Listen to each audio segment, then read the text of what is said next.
Hi, I'm Dr. Mrinalini Sharma. I'm a plastic and cosmetic surgeon practicing in East River Cosmetic Clinic, Saki. Today in this video, we're going to be talking about a very trending topic, that is the role of 3D imaging in plastic surgery procedure planning.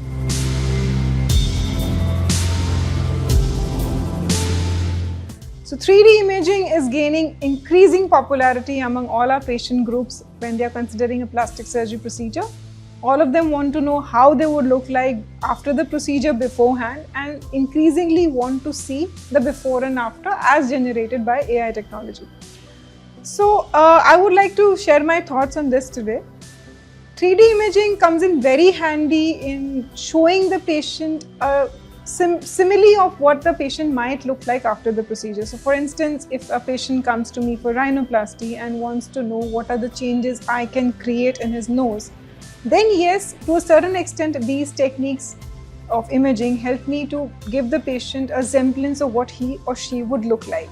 So अगर hump जाने के बाद patient कैसा लगेगा, नाक सीधी होने के बाद patient कैसा लगेगा, tip narrow होने के बाद, all these changes we can bring about using the software and tell the patient that these are the changes which I can create. But I would want to emphasize very strongly that the skin behaves differently than an AI imaging does. The skeletal component is there which I cannot alter beyond a certain level. So the patient should always understand that what we are providing is something which is close to what his or her nose might look like post-surgery, but in no way can the AI imaging be that accurate as to give us the real picture, especially more so initially on, because there are going to be changes of the body towards surgery. That is, there will be swelling, there will be edema, there will be a lot of bruising. So, एकदम से वो results वैसे भी नहीं आने वाले. Then again, the limitations कि उनकी skin कितनी thick है, उनका nasal structure कैसा है, all that will also influence how much realistically I can replicate what has been shown by the AI imaging. So, do tell your doctor if you want the imaging to show you how you would look like, to see whether or not it suits your face, but also understand in the same breath that this is not going to be 100% accurate.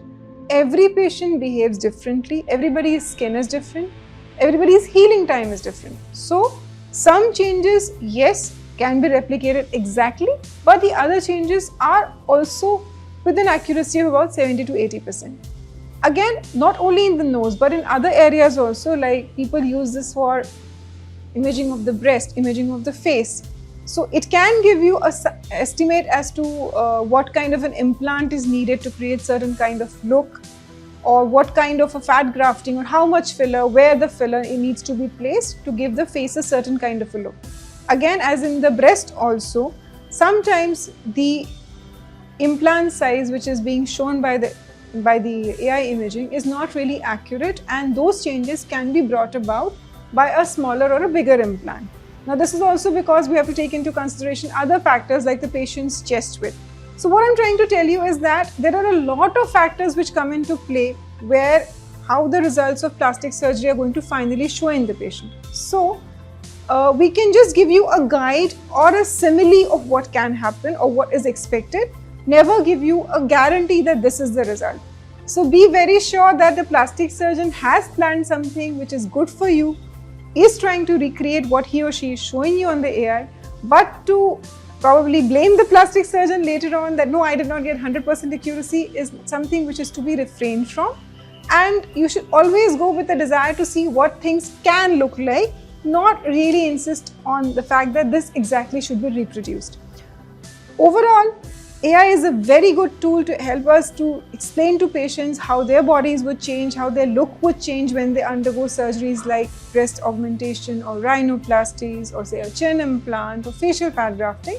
But these are more of guide and definitely not 100% accurate in their predictions. Thank you so much for watching this video. If you have any further queries, please feel free to reach out to us. Also, we would like to inform you that we also incorporate these technologies in our daily practice, and so if you want any such results of your pre and post, we are most happy to guide you with them. Thank you.